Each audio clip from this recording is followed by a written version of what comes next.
Hello everyone, I'm Lily Lu in Beijing, bringing you the first episode of BizTalk for this year. As we look forward to the year of 2024, there is a keen interest in evaluating the prospects of China's economic resurgence. The recent Central Economic Work Conference has set the tone for seeking progress while maintaining stability, emphasizing the need to overcome challenges in order to further promote economic recovery and improvement.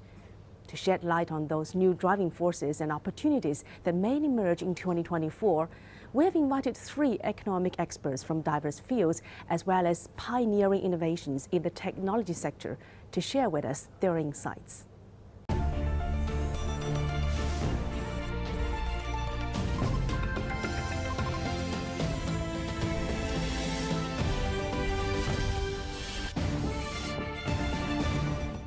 When it comes to assessing a nation's economic strength, GDP takes center stage. The International Monetary Fund, or IMF, recently raised its 2023 GDP growth forecast for China from 5% to 5.4%, and its 2024 forecast from 4.2% to 4.6%. Moreover, during the high-level Central Economic Work Conference held in December in Beijing, policymakers turned their attention to high-tech innovations that will drive China's next phase efforts towards achieving faster modernization. The conference emphasized the need for intensified efforts to promote upgrades in the country's industrial and service sectors through continuous innovations in science and technology. It particularly called for the creation of new growth drivers and the exploration of more advanced business models supported by cutting-edge or disruptive technologies such as breakthroughs in digital exploration, artificial intelligence, and deepening automation. In anticipation of the year ahead, financial institutions are demonstrating their confidence in China's economy, with international entities such as the Asian Development Bank revising up their 2024 GDP growth forecasts. This reflects a significant vote of confidence in China's economic prospects. Joining us today is Mr. Robin Xing, Chief China Economist at Morgan Stanley. Robin, delighted to have you on the show.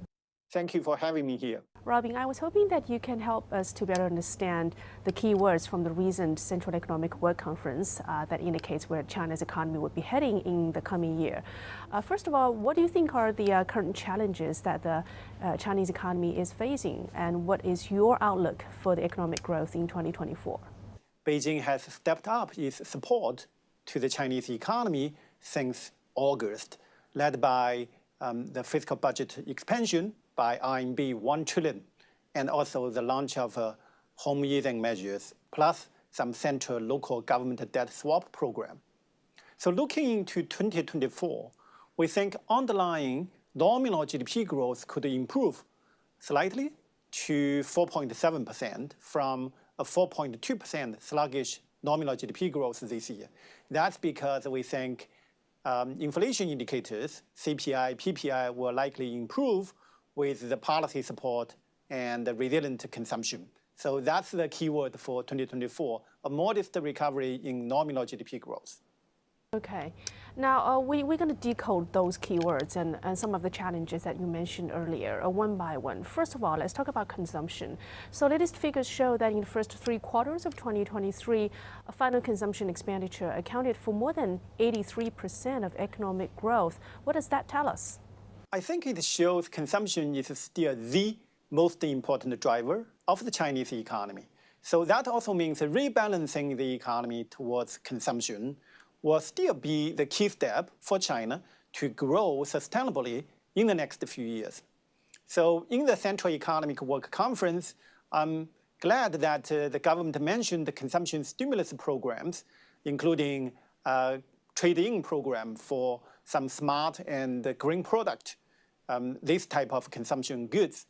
We think policymakers can also increase their social welfare spending because Chinese households still have one of the highest saving rate among major economies.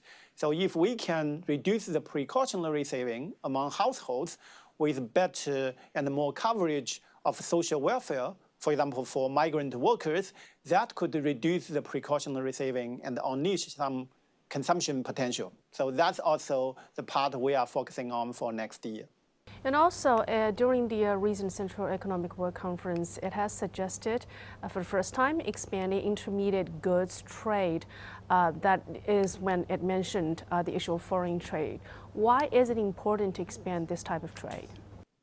I think it's about to strengthen China's position in the supply chain. Thinking about the entire Asia regions, after the RCEP being approved by many Asian neighboring countries a few years ago, China is now becoming more like the hub of supply chain. A lot of Chinese firms are going offshore, going to other countries to set their local footprint. But they keep importing the high value-added components from China. So for example, a lot of product made in Southeast Asia or Mexico, essentially a lot of these value components are from China. It's just from made in China to made by Chinese multinational firms offshore. So what would you say would be, let's say, the key words in terms of the future trends in China that has been discussed a lot recently? It was also from the Central Economic Work Conference, and from Chinese it means to establish before breaking. That indicates that China would not be abandoning its existing growth path while exploring a new growth model. Also, it does indicate that China will be shifting away from its old primary drivers of the economy, for instance, the real estate market, and now looking for new driving forces. So first of all, I want to ask you, what do you think are the new driving growth drivers in the Chinese market? You are right. So that word from Central Economic Work Conference is very important. It means that China is trying to find a smoother way of transitioning into more sustainable growth. We think China's long-term growth potential is still respectable. And by doing the right reform, making the right policy mix, China can still reach their high income status in the next few years. For example, they can do more reform by rebalancing towards consumption. As we mentioned, by reforming their social benefits sector. And China still have a lot of room to unleash the productivity from its public sector. For example, state-owned enterprise. China can reform these sectors to make it more market-driven, more efficient. Finally, China can rekindle the animal spirit of the private sector. That's very important because the private sector's innovation is the key driver for the longer-term productivity growth. I do think with the three drivers, that is the SOE reform, rekindling the private sector animal spirit, plus reforming these social benefits accounts to rebalance towards consumption, China will be able to find new, very sustainable growth drivers. Thank you very much, Mr. Robin Xing. And that was Mr. Robin Xing, Chief China Economist at Morgan Stanley. Later, we will delve into the smart manufacturing sector.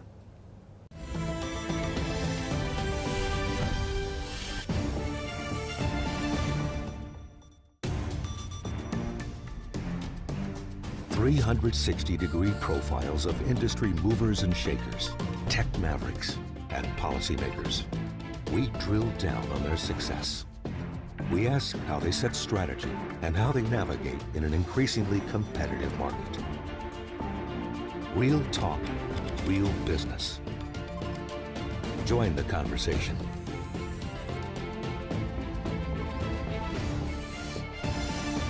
Biz Talk, only on CGTN.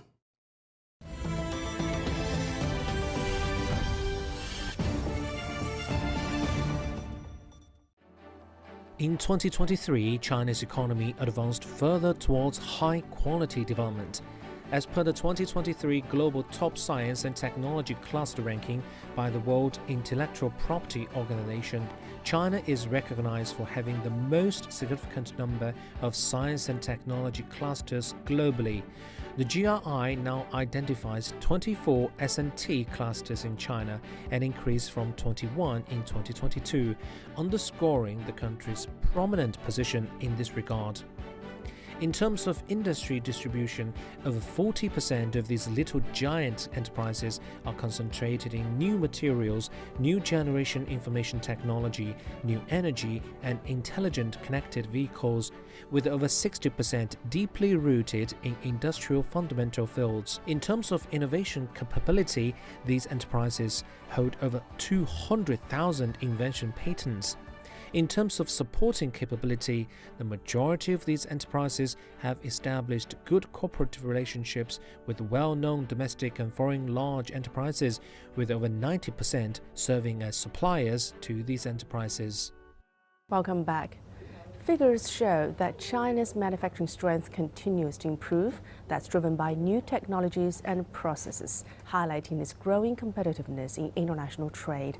And now let's welcome our second guest of the day, Professor Yang, Acting Dean of the College of Education Sciences, Hong Kong University of Science and Technology, Guangzhou, China. Welcome to the show, Dr. Yang. Thank you very much. My pleasure. As we stand at the beginning of a new year, we most often learn our lessons from the data from the previous year. So when we look at all the major economic numbers from year 2023, they indicate remarkable performance actually in smart manufacturing. And the Central Economic Work Conference introduced the concept of new quality productivity.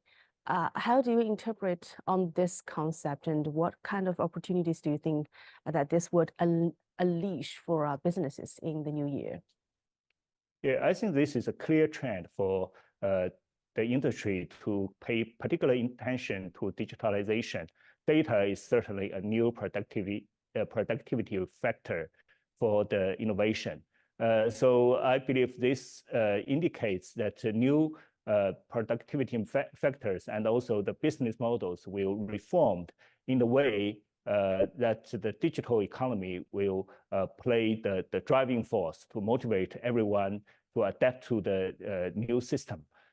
Besides the digitalization process, sustainability for the future development is also a key topic. And right now, most of the companies, they are not just concentrated on the current market and the benefits, but they are also pay particular attention to the long-term benefits for not just China, but also for the global market. So I think this is a great improvement on our vision and also strategic plan to develop new technology for good. That's a great point that you just made. Actually, the development of new industrialization, which includes, let's say, the digital economy and artificial intelligence, that will actually give rise to a series of ecosystems. So from your perspective, how do you believe that these developments will change our lives? And what sort of new application scenarios do you anticipate, in our daily lives? Yeah, this is a very good question. And very interestingly, I just finished a national project for the Great Bay Area. The smart city projects covering many cities in the Great Bay Area. And we definitely use data-driven technology and AI solutions to serve our people better, and also to solve some potential intentions and requirements from our people. So I think, especially in Shenzhen and Guangzhou, the government have already implemented many digital technologies to improve the efficiency and the quality and satisfaction of every customer in the city. For example, the transportation system in Shenzhen and Guangzhou is greatly improved over the last few years, simply because we can predict the traffic model, and also we can predict the behavior of customers and normal people in a better or accurate way, so that we can reuse our resources more effectively and smarter. So in that way, we can serve our people with limited resources, and also we can plan for the future in advance. And also, some are calling Shenzhen, saying that's China's Silicon Valley. What is your view on that? Shenzhen city is about 32 years old. So this is the youngest age in such a big city. And also the innovation you just mentioned is the highest among all other cities. You got around 94 patents among 10,000 people. So this is a very impressive figure, showing that Shenzhen local companies and the people here are very innovative, and they are dedicated to new ideas and open-minded to new business. So this is certainly a driving force for the new economics in the future. Young technology talents, young entrepreneurs in a very young city, that is. Yeah. And yes, let's shifting gears to talk about the small and medium-sized enterprises. Actually, those enterprises, they cover almost all sections of the industrial chains, and they rely on openness and open access to technology, to markets, and to talent. How do you propose aiding private enterprises in integrating into the future industrial systems, and how can those businesses, the smaller ones, actually establish their own core competitiveness? Yeah, I think this is a very important question, especially for the companies in the Great Bay Area, because most of the business here are developed by the local people, and also they are keen to the open system and a free market. That is very important to motivate them to contribute to the national economic growth. I think the key problem or the key requirements from the local people is the fairness and the openness of the whole market. That's actually required the government will pay specific attention to maintain the fairness in the market.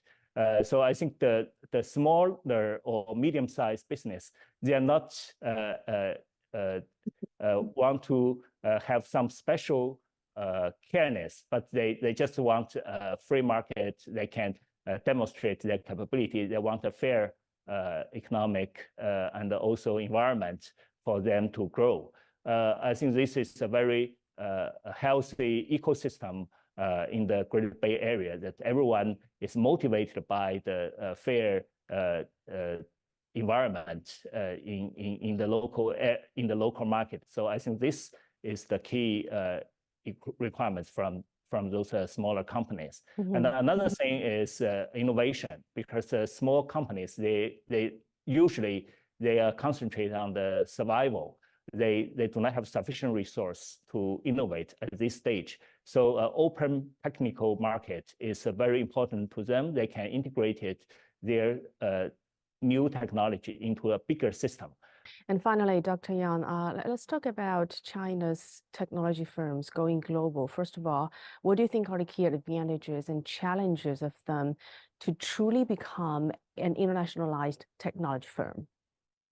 Yeah, from my limited experience, for example, Terminus Group has a branch in Middle East.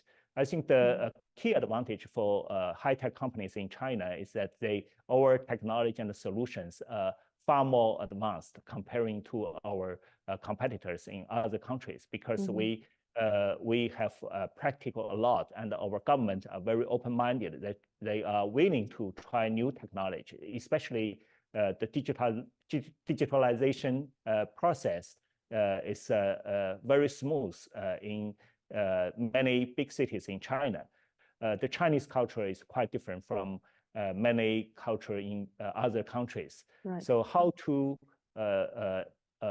understand the culture of other countries, and then recruit more talented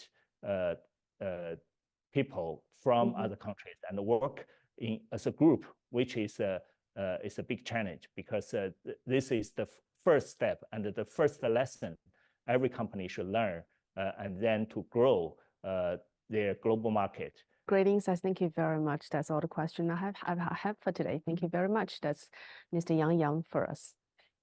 Thank you. Next, we'll shift gears to the evolving landscape of the global economic environment. Stay tuned.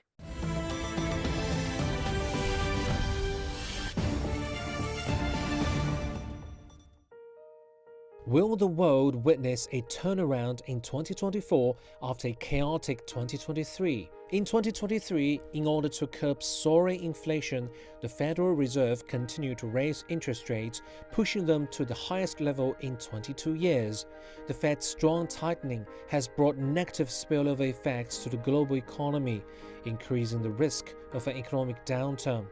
The International Monetary Fund October release of the World Economic Outlook report projected that global economic growth would slow from 3.5% in 2022 to 3.0% in 2023 and 2.9% in 2024. Meanwhile, the International Monetary Fund predicts that China's contribution to global economic growth will exceed 30%. A recent report by UBS suggests that China is transitioning from an investment-driven growth model to high-quality growth driven by domestic demand.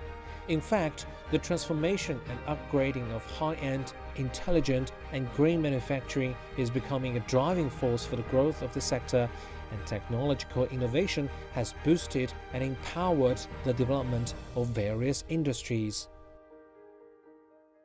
Let's now move on to the global economy.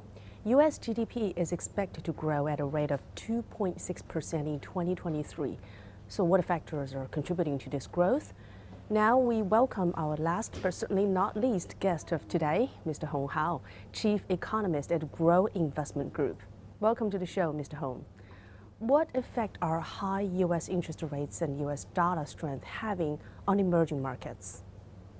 The U.S. Economy is a very unique economy in the sense that it's running a huge trade deficit, but at the same time, the capital account is in a huge surplus. Because of the very significant interest rate differential between the U.S. and the foreign countries, for example, between the U.S. and Japan. So much of the international capital has been borrowing at a very cheap rate overseas, and then reinvesting back to the U.S. So as a result, you can see throughout the past 1 to 2 years, capital inflow to the U.S. has been at a record high. So it's not surprising that the U.S. economy is doing well, because you have the money flow and also the capital flow as well. But I think going forward, though, because the Fed is lowering interest rate more likely than not in 2024. So it would lower or it would narrow the interest rate differential between the U.S. and foreign countries, for example, in China. So then, there's less incentive for capital to flow out of, certain foreign countries to go into the U.S. to get a higher yield. So as you can see, recently in recent weeks, the Chinese yuan has been appreciating rather strongly from 7.4 to around 7.1. And I think the Japanese yen is showing signs of appreciation as well. So as a result, in 2024, one of the negative factor for the Chinese market, namely the Chinese yuan's depreciation pressure experienced in 2023 is going to go away. More likely than not, the yuan is going to strengthen from its low in 2023 and going into 2024. So, this interest rate differential and also a weakening currency has been, one of the incentives for capital to flow out of the country. And so in the next 12 months, you're less likely to see that. And then, in this kind of macro environment, China would be more focused on domestic monetary policy. And, China would be able to use monetary policy and also fiscal policy to support economic growth domestically. And speaking of China's monetary and fiscal policies, what kind of tool do you think the PBOC has in its pockets to support that? I think many of us were expecting more interest rate cut and triple R cut because China doesn't have inflationary pressure. I think China's inflation right now, the headline inflation is slightly negative, right? So it's around zero. So this is an environment that is conducive for further monetary easing. In terms of fiscal policy, in the past 12 months, the Chinese fiscal deficit is about 2.8%. So in the last quarter, we issue 1 trillion special treasury bonds to support economic growth. And much of this 1 trillion yuan bond is going to be spent in next year. So next year, more likely than not, fiscal deficit will be higher than 2023. And also there are many other ways for the government, the central government, to transfer welfare to the Chinese households. So as a result, fiscal deficit is going to expand. Monetary easing is going to continue because there's little inflationary pressure. So one shouldn't be too pessimistic about the Chinese economy in 2024. And more likely than not, we're going to see economic growth target, GDP growth target set at about 5%. And we are very capable of attaining that target. I think in 2023 is about 5-ish, right? So for next year, because exports will be better than 2023, consumption will be better, if we have physical expansion, and also investments could be better because the property sector could be improved, and also the infrastructure investment could expand as well. So, in 2024, because we sort of emerge out of the cyclical bottom, so one shouldn't be too pessimistic or too given up on the expectation that 2024 the Chinese GDP will be growing at about 5%. So we know that China has been issuing a slew of policies, including the transformation of urban villages, for instance, and the construction of green energy infrastructures. And all these policies are supposed to support China on its new development model, the path that China has been exploring over the years. What do you think this could actually compensate the impact from external factors in year 2024? I think 2023 has been a year that has been affected by external factors very severely. For example, the interest rate differential has been putting pressure on the Chinese yuan, and as a result, the capital outflow pressure has been great in the past 12 months. But I think going forward, especially in 2024, because of the interest rate differential is narrowing, right? So the incentive for capital, leaving the country is substantially less. And also, as you can see, the shantytown reconstruction and also economic housing building will be picking up steam. I think in 2024, PSL can be expanded, fiscal deficit can be expanded, monetary policy can be cut. So I think as a result, one should be expecting a stronger building activities going into 2024. In 2023, year-on-year growth for real estate investment is still minus 10% or more. So I think in 2024, this sort of negative growth will be stabilizing or even have a flattish sort of growth rate in going into 2024. Thank you very much, Hong Hao, for your profound insights on the outlook of the Chinese economy in 2024. And a big thanks to all of our three guests today. As we conclude the first episode of BizTalk of year 2024, it is evident that China contributes to set the pace for global economic development. And we are standing at the beginning of 2024. The future opportunities and challenges are dynamic and multifaceted. However, it is clear that China will continue to strive for sustainability, high-quality economic growth, addressing challenges with resilience and innovation while seizing opportunities. And that's a big thank you to all of you from all of us at BizTalk. We wish you a prosperous and fruitful year ahead. I'm Lily Liu in Beijing. Bye for now.